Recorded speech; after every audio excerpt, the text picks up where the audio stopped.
tell us, how should investors understand this report? Because some companies are probably staffed up a bit better. They're known to be places that have maybe an easier time getting talent. Others might have job listings that don't get filled as quickly. So is it velocity? Is it raw number of jobs? What gives you the best intelligence?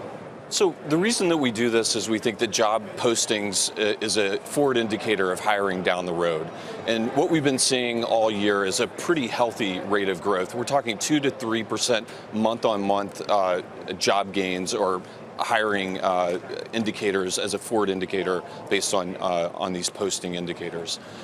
More recently in the October-November timeframe, we've seen a slowdown, and especially for the companies Google and Facebook, which have been probably the most aggressive growers of their headcount year to date, we're seeing the early signs of maybe some slowdown in hiring as a forward indicator based on the number of job postings on their website. Amazon continues to be far and away the largest hirer in the group, but from a growth perspective, Facebook and Google, again, some early signals there, which is, kind of ties in a little bit with the report today.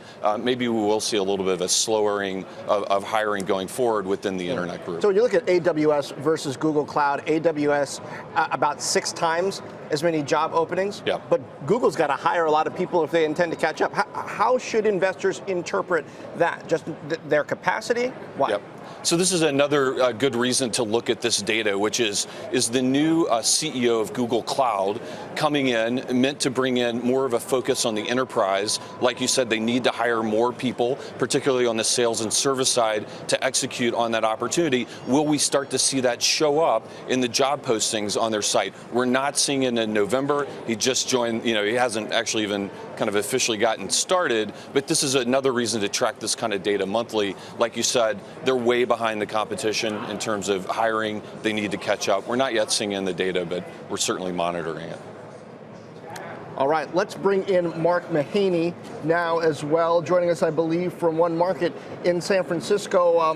Mark, would you read the signals we're seeing in the market now more as positive in the sense that if companies are slowing some hiring, it means they've got enough people and costs might not go up as much as some might expect, or maybe just that they aren't as bullish on growth?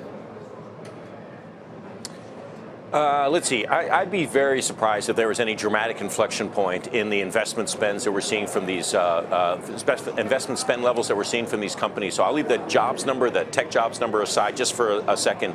We're seeing about 110 billion in spend. If you just look at the 4 FANG stocks, 110 billion in spend in 2018. Now that was dramatic growth from 17, and I don't think the growth will be as great going into next year. There's a couple of cyclical issues, product cycle issues that were in there, were largely related to artificial intelligence. But I think you should expect pretty aggressive spend out of those 4 names and kind of out of the leading tech names for the foreseeable future. And I think AI, particularly all the compute capacity required to make AI applications really work for consumers, I think that's going to be the biggest driver of spend. So that's probably more capex than people, but I don't think that abates anytime soon.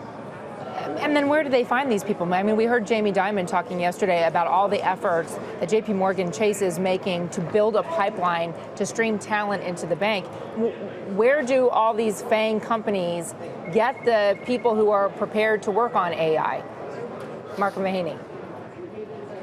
Let's see. I think there's actually 2 great centers of AI education and knowledge going on today. 2 countries, the U.S. and China. There's not that much currently coming out of Europe. There's some, but the real centers of AI excellence right now, and they're scattered in different universities in the U.S. and in China, but in both markets. Those are that's where the talent's coming from, and it's fierce. You want to do the best advice you can give your kids. Learn coding, learn Python, and learn Mandarin too. Yeah, it's a lot of learning. We've been asking fund managers about Facebook, Mark, and their complaint, their reticence is driven by the fact they don't understand the expense structure going forward. How did the job postings explain that? So there are some early signs that Facebook's hiring may be slowing based on job postings. So I think that that's something worth looking at. The other thing is management went out of their way to provide a medium to long-term guidance on operating income. A lot of that being driven, operating income margins, a lot of that being driven by expense growth. Mid 30% range is where they're talking about. If you look at the forecast, we are already approaching that, very close to it by the end of next year. It's a sign. It actually helps to validate some of the job posting data that we see, which is if in fact the management expects margins to stabilize in the mid 30s and the street is modeling for them to get there by next year, obviously the hiring pace has to slow over the next 6 months in order for us to kind of see line of sight. The other thing I think Mark brings a good point up, which is it's not just about hiring that's driving expense growth for these companies, including Facebook. CapEx has been off the charts. For the large tech company, large FANG companies, we're about 80 to 90 billion in run rate in CapEx this year. That's up 60% year on year. A lot of it is data center build out. Facebook and Google are not only no longer leasing and outsourcing data centers, building it themselves, but they're investing ahead of growth, ahead of VR in these very data intensive video and data intensive programs. And so that's also a very important point here outside of jobs. Any way to link that to assign how much is due to repatriation or tax cuts? No, we haven't seen a big change in behavior with our companies related to that. And the one point on CapEx and data centers combined with hiring, these massive data centers, one data center, multiple football fields long, spending $500 million just on the shell alone and $1 billion when you fill it with servers, they have like 50, 70 employees.